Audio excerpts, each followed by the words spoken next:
누가복음 14장 15절에서 24절까지의 말씀입니다. 함께 먹는 사람 중에 하나가 이 말을 듣고 이르되 무릇 하나님의 나라에서 떡을 먹는 자는 복되도다 하니 이르시되 어떤 사람이 큰 잔치를 베풀고 많은 사람을 청하였더니 잔치할 시각에 그 청하였던 자들에게 종을 보내어 이르되 오소서 모든 것이 준비되었나이다 하매 다 일치하게 사양하여 한 사람은 이르되 나는 밭을 샀음에 아무래도 나가 보아야 하겠으니 청컨대 나를 양해하도록 하라 하고 또 한 사람은 이르되 나는 소 5겨리를 샀음에 시험하러 가니 청컨대 나를 양해하도록 하라 하고 또 한 사람은 이르되 나는 장가 들었으니 그러므로 가지 못하겠노라 하는지라. 종이 돌아와 주인에게 그대로 고하니 이에 집주인이 노하여 그 종에게 이르되 빨리 시내의 거리와 골목으로 나가서 가난한 자들과 몸 불편한 자들과 맹인들과 저는 자들을 데려오라 하니라. 종이 이르되 주인이여 명하신 대로 하였으니 아직도 자리가 있나이다. 주인이 종에게 이르되 길과 산 울타리로 가로 나가서 사람을 강권하여 데려다가 내 집을 채우라. 내가 너에게 말하노니 전에 청하였던 그 사람들은 하나도 내 잔치를 맛보지 못하리라 하였다 하시니라. 예수님께서 이제 잔치 비유를 베푸셨습니다. 어떤 사람이 잔치를 베풀고 여러 친구들을 초청했는데 당일이 되어 모시러 갔더니 하인들이 모시러 갔더니 다 바쁜 일을 핑계대고 안 왔다. 그래서 주인이 길에 나가 손님들을 청해오고 그래도 자리가 남아서 길 너머까지 산울타리까지 가서 손님들을 강권하여 잔치 자리를 채웠다라는 비유를 합니다. 14장 1절을 보시면 이 비유가 등장하는 그 배경이 이겁니다. 안식일에 예수께서 한 바리새인 지도자의 집에 떡 잡수시러 들어가셔서 이제 생긴 일들입니다. 이 자리에 여러 사람들이 있었죠. 저들이 자신들의 어떤 우월감 속에서 교제하며 자신만만해하는 것을 보고 이제 예수님께서 여러 가지로 구중하시는 장면들입니다.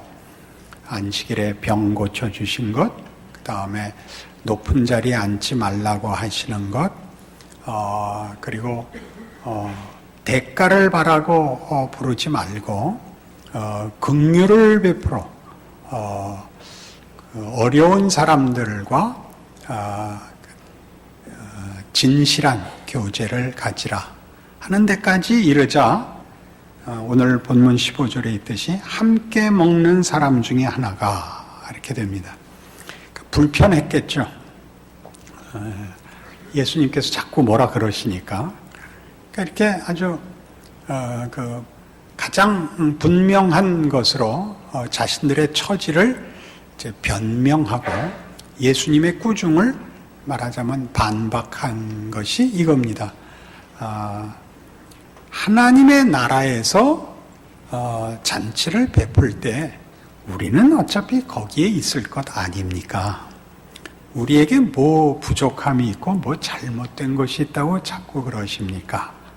라고 이제 말을 하자 이게 뭐 그냥 읽으면 그렇게 심한 그 배경을 갖고 있는 것 같지 않지만 예수님의 답이 이제 가지는 이 비유의 끝 24절을 보면 내가 너희에게 말하노니 전에 청하였던 그 사람들은 하나도 내 잔치를 맛보지 못하리라. 이렇게 됨으로써 이게 아주 불꽃 튀는 대화였던 걸 짐작할 수 있습니다. 당시 그러니까 예수님이 공생애를 사시던 시대의 바리새인들은 이스라엘에서 정치적으로나 종교적으로 지도자급에 있고 또 모범적이고 존경받는 사람들이었습니다. 그들 스스로가 이것이 하나님의 통치에 대한 올바른 순종의 길이라 라고 생각하고 그 모범을 보인 것이 바리새인들의 삶이요 저들의 가르침이었습니다. 그러나 예수님은 저들과 사사건건 부딪혔다는 사실 아실 겁니다. 오늘은 그 대목 중에서 확신에 관한 문제를 다루고 있습니다. 확신의 근거.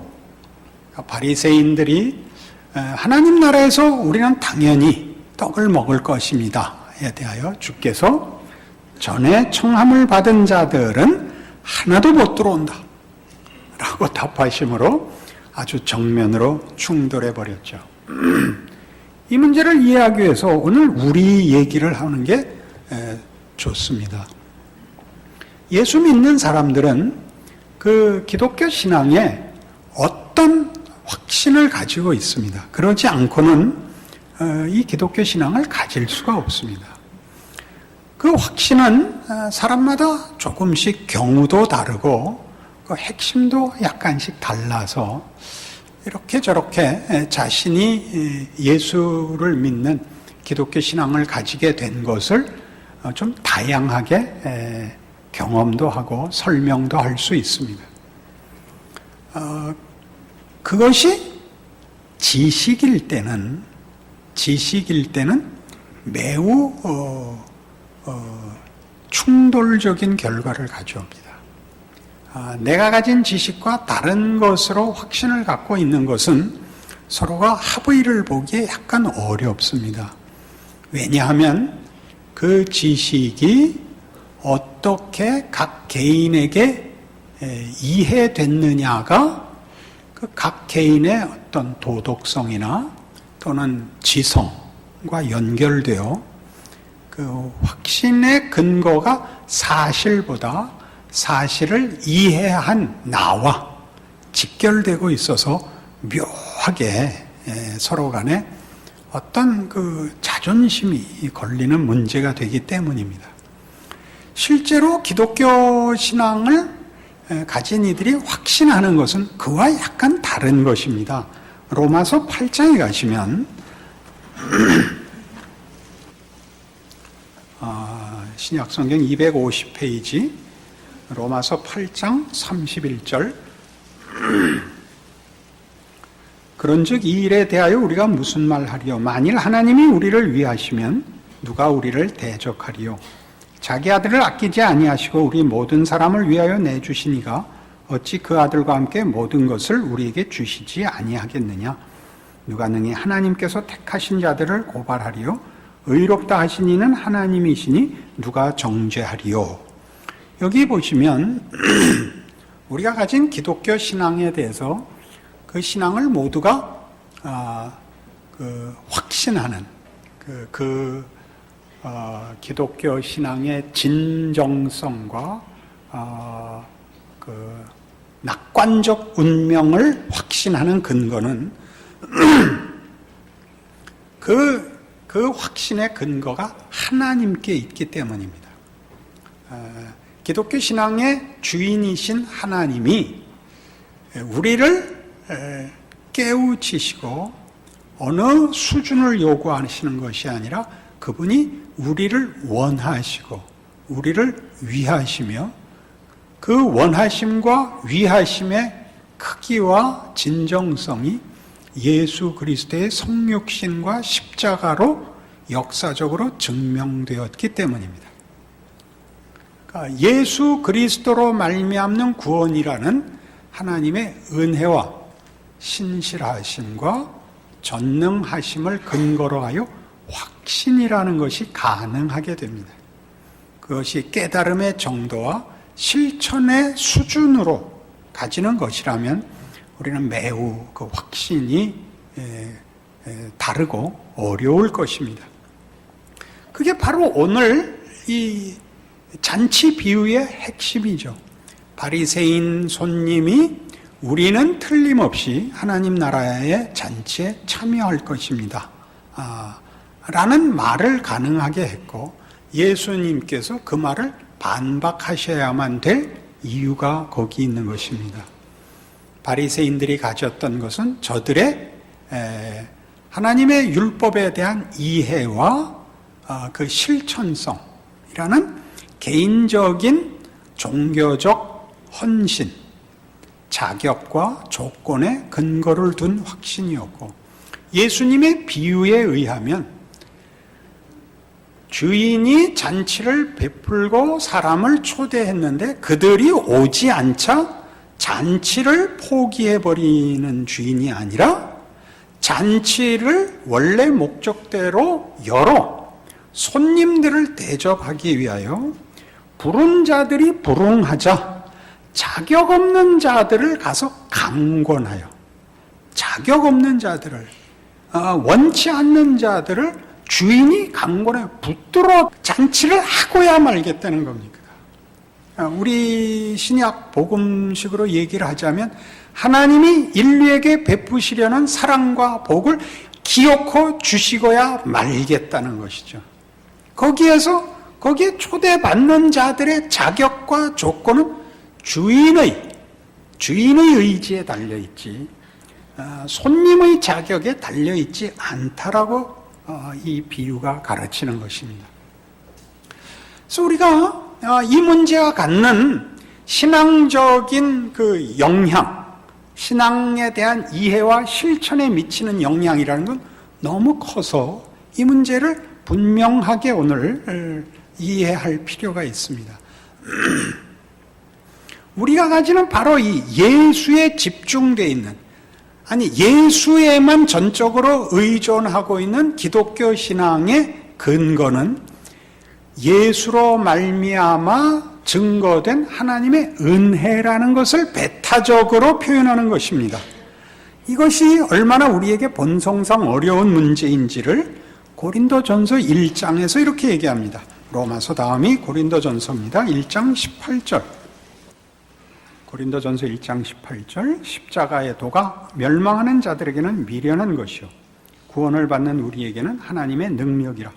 기록된 바 내가 지혜 있는 자들의 지혜를 멸하고 총명한 자들의 총명을 폐하리라 하였으니 지혜 있는 자가 어디 있느냐? 선비가 어디 있느냐? 이 세대의 변론가가 어디 있느냐?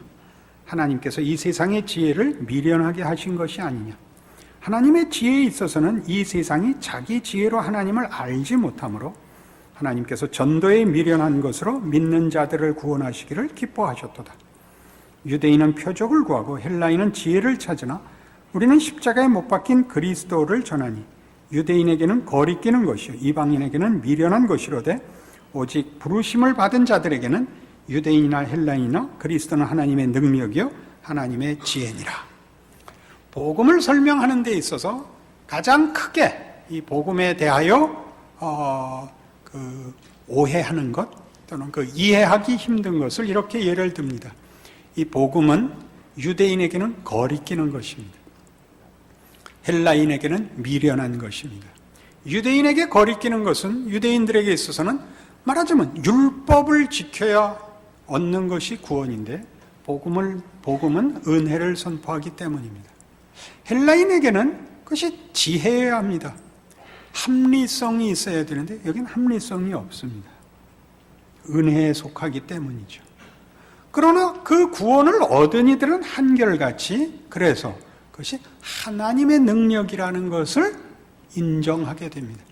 인간의 자격과 조건의 문제가 아니라 하나님이 그리하셨다는 것을 알게 된다는 것이죠.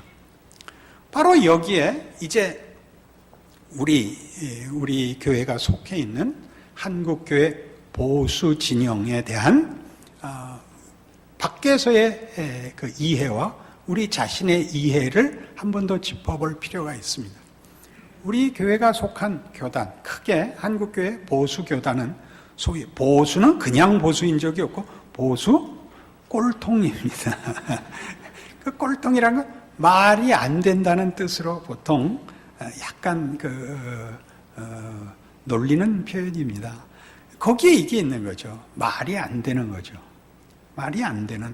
어떻게 아무 자격 없이 구원을 얻을 수 있으며 또 무책임하게 살면서 은혜라는 이름으로 자기 변명을 하느냐에 대해서 꼴통이라는 말을 들어 옳습니다. 그러나 여기에 또 하나의 어떤 문제가 있냐면 이것이 은혜임을 말하기 위하여 우리가 배타성을 가지는데 은혜의 배타성이 대화를 거부하며 이해를 거부하며 관용과 포용을 거부하는 데 대한 표현이기도 합니다. 그것은 조금 우리도 짚고 넘어가야 됩니다. 우리가 가지는 은혜는 예수로만 가능한 은혜이기 때문에 배타적 진리를 선포해서 우리 꼴통입니다. 근데 그 배타적 진리인, 배타적 근거인 예수는 그분만이 은혜의 근원자이십니다. 그러니까 예수를 배타적으로 지키고 배타적인 구원의 근거와 구세주로 믿으시면 동시에 그분이 오직 그분만이 은혜의 셈이라는 걸 인정하셔야 됩니다. 이 둘의 조화가 쉽지 않아서 말하자면 그 꼴통이라는 말을 듣게 된 것입니다. 고린도전서 4장에 가시면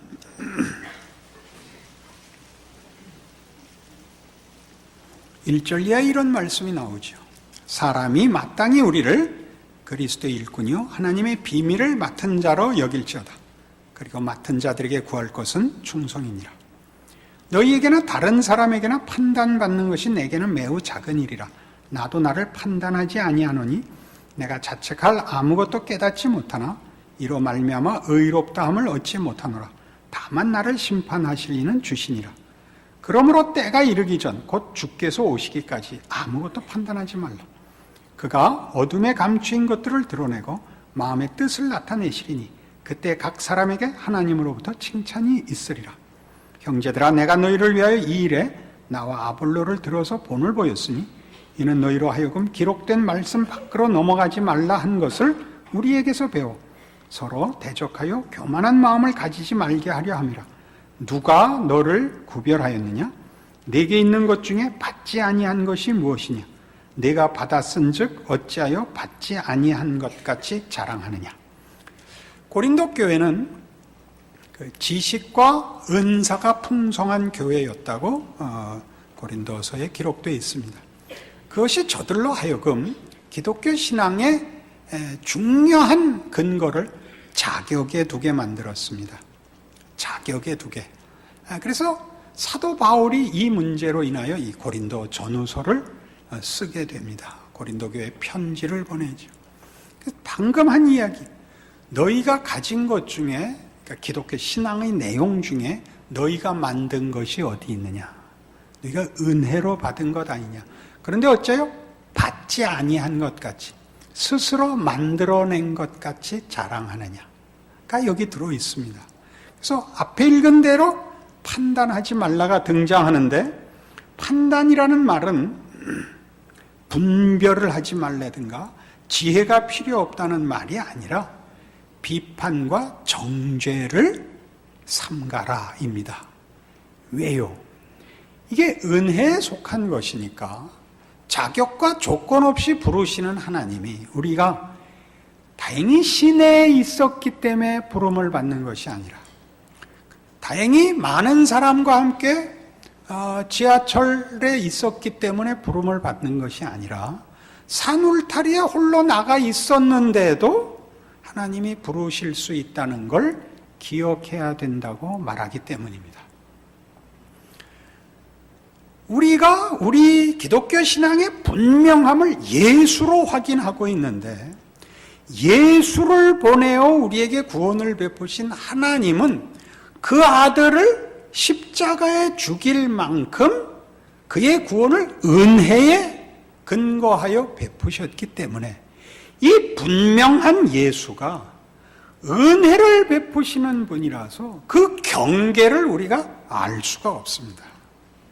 그러니까 매우 분명하면서 매우 모호한 것입니다.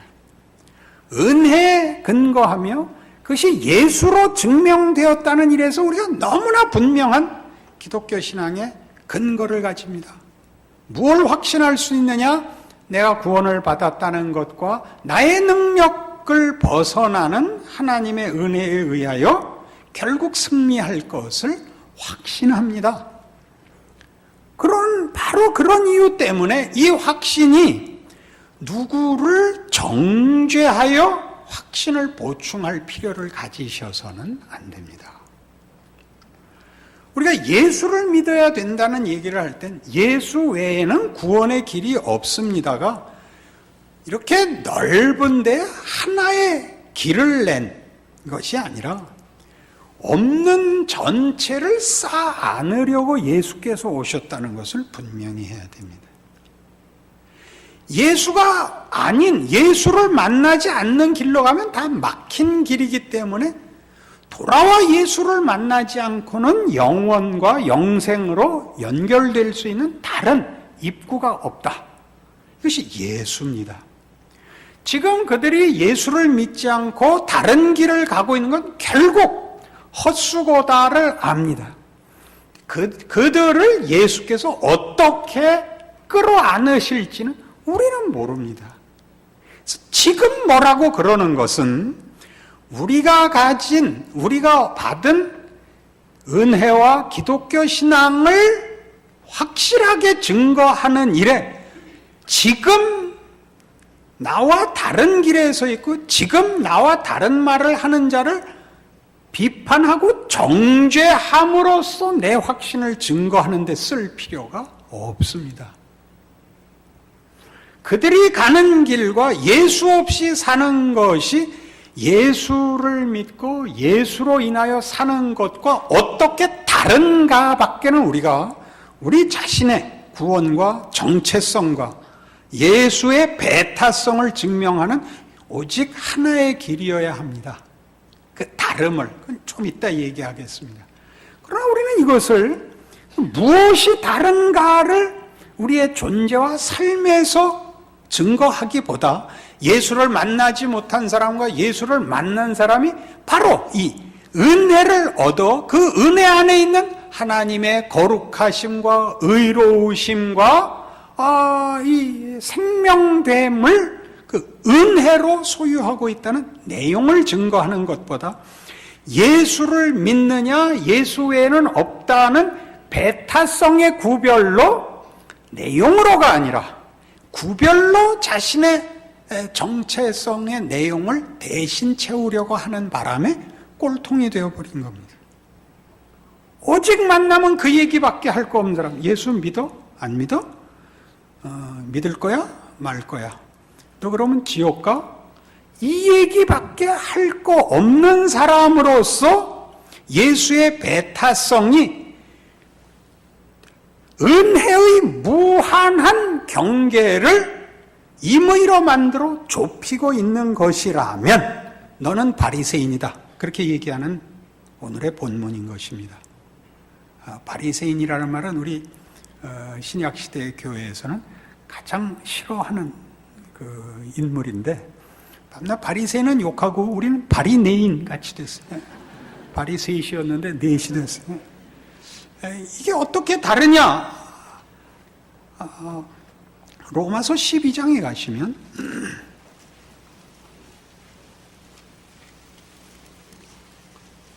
14절 이하에 이런 무시무시한 말씀이 나옵니다. 너희를 박해하는 자를 축복하라. 축복하고 저주하지 말라. 즐거워하는 자들과 함께 즐거워하고 우는 자들과 함께 울라. 서로 마음을 같이하며 높은 데 마음을 두지 말고 도리어 낮은 데 처하며 스스로 지혜 있는 채 하지 말라. 아무에게도 악을 악으로 갚지 말고 모든 사람 앞에서 선한 일을 도모하라. 할 수 있거든 너희로서는 모든 사람과 더불어 화목하라. 내 사랑하는 자들아 너희가 친히 원수를 갚지 말고 하나님의 진노하심에 맡기라. 기록되었으되 원수 갚는 것이 내게 있으니 내가 갚으리라고 주께서 말씀하시니라. 네 원수가 줄이거든 먹이고 목마르거든 마시게 하라. 그리함으로 네가 숯불을 그 머리에 쌓아 놓으리라. 악에게 지지 말고 선으로 악을 이기라. 이 모든 말씀은 뭘까요? 기독교 신앙의 어떤 실천적 덕목들 같이 보입니다. 이건 그렇게 간단한 문제가 아닙니다. 여기에 나오는 말하자면 원수를 사랑하고 저주하는 자를 축복하고 모든 것을 참고 기다리고 하는 이런 일들은 우리 1차적인 이해, 진심과 겸손으로 상대방을 항복시키라 라는 의미에서 요구되고 있지 않습니다. 예수 믿는 사람의 어떤 예수 그리스도를 본받는 그 신앙인의 어떤 덕성들로 상대방을 항복시키라는 것이 아니라 상대방을 강요하거나 설득하려 하지 말고 경멸을 감수하라고 하는 말입니다. 경멸을 감수하라. 우리 아까 고린도전서 1장에서 본 바와 같이 십자가의 도가 유대인에게는 거리끼는 것이요 헬라인에게는 미련한 것이어서 계속 저들의 공격을 받습니다. 예수님이 십자가에 죽으시는 죄목은 참남죄였습니다. 하나님의 아들이라고 한 죄로, 자칭 하나님의 아들이라고 한 죄로 참남죄로 처형을 받으십니다. 우리 예수 믿는 사람들이 세상 사람들이 보자면 말이 안 되는 사람인 것이 사실입니다. 근데 그 말이 안 되는 것 속에, 즉 우리가 예수를 믿는다는 것이 예수 안에 있는 무한한 은혜를 말하는 것이라는 걸 알기 때문에 내가 신자가 됐다는 걸 이해하여 우리의 믿음을 설득하여 나를 증명하려 하지 말고 예수 외에는 없는 것, 생명, 진리, 은혜, 세상에는 없는 것입니다. 그것을 얻은 자의 다름이 뭐냐? 예수께서 그러셨듯이 이 세상에서 오해받고 십자가 지고 가라는 것입니다. 정죄하지 말고 이 말 하지 말고 하나님은 아실 거야. 그 말 하지 말고. 그 말은 고급한 변명이요 저주죠. 네가 나한테 이러는 것은 네가 하나님을 몰라서 그러는 거야. 무식한 놈하고 내가 왜 더 싸우겠어?의 준말. 하나님은 아실 거야. 이 말 안 하는 겁니다. 하나님이 아시니까 감수하고 사시라는 겁니다. 우리는 바로 이 지점에서 사실 기독교 신앙이라는 것이 대단히 어렵다는 걸 압니다. 자기를 죽이지 않고 십자가의 길을 걸을 수는 없습니다. 그렇죠? 그리고 그렇게 해서 도대체 예수 믿는 무슨 의미가 있나? 좀 더 쉽게 무슨 재미가 있으며 무슨 보람이 있는가? 거기에 성경이 끊임없이 하는 얘기가 있죠. 십자가의 도가 멸망하는 자들에게는 미련한 것입니다. 구원을 얻는 우리에게는 하나님의 능력입니다. 예수가 죽으셔서 우리가 생겼다는 것은 본인 자신들이 확인하셔야 할 문제입니다.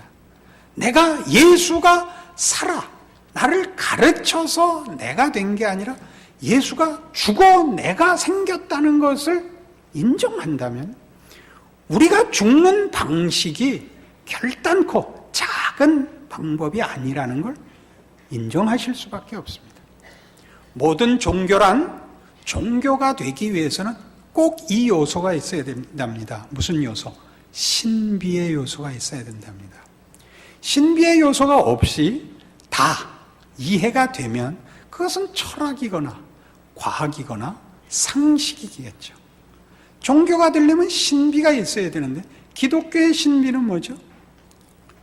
우리의 주인이신 하나님이 우리를 위하여 당신이 지신다는 사실입니다. 이것이 은혜지요. 그걸 안다면 우리는 마땅히 지는 삶을 살아야 합니다. 우리가 최선의 신앙생활을 함으로써 모범을 보임으로써 납득을 시키는 것을 더 지나가는 죽어버려야만 되는, 그래서 아무것도 일어날 수 없는 세상적 차원에서는 그만인 자리까지 가면 부활 생명이 거기서 싹 튼다는 거죠. 이것은 세상과 이웃을 위해서만 필요한 길이 아니라 우리 자신을 위해서 필요한 길이라는 걸 기억하셔야 됩니다. 여러분 각자가 신앙인으로 살면서 자신의 신앙 현실에 대하여 만족하는 이들은 없을 것입니다. 그것이 다만 실수이고 다만 잠깐 잊은 것이 아니라 늘 경성하고 각오하고 사는데도 되지 않는 우리 신앙 현실이 이 마치 이대로 그만인 것 같은 좌절과 포기가 그 체념이 매일 안에서 들끓어 올라오는 우리의 존재가 죽음으로서 끝나지 않고 실패가 실패로 끝나지 않는 은혜 속에 있다는 걸 안다면 우린 견딜 수 있습니다. 그리고 소망을 가질 수 있습니다. 우리의 운명에 대하여 낙관할 수 있습니다. 이것이 기독교 신앙의 신비입니다. 이것이 여러분을 무책임으로 몰고 간다면 그것은 여러분들이 나쁘게 생각하는 탓입니다.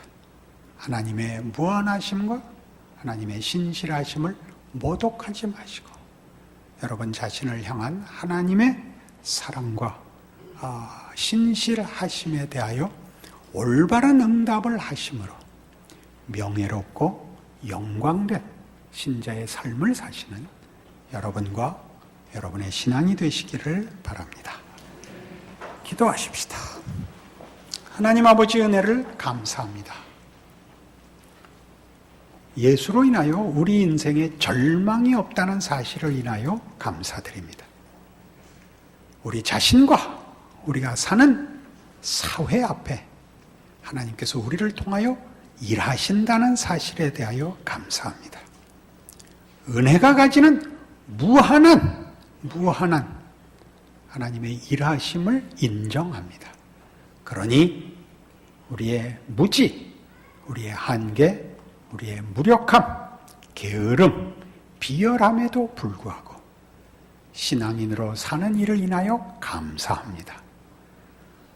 은혜에 근거하고 있다는 사실을 인하여 더 열심을 주 앞에 약속합니다. 책임 있게 살 것을 약속합니다. 도와주시옵소서.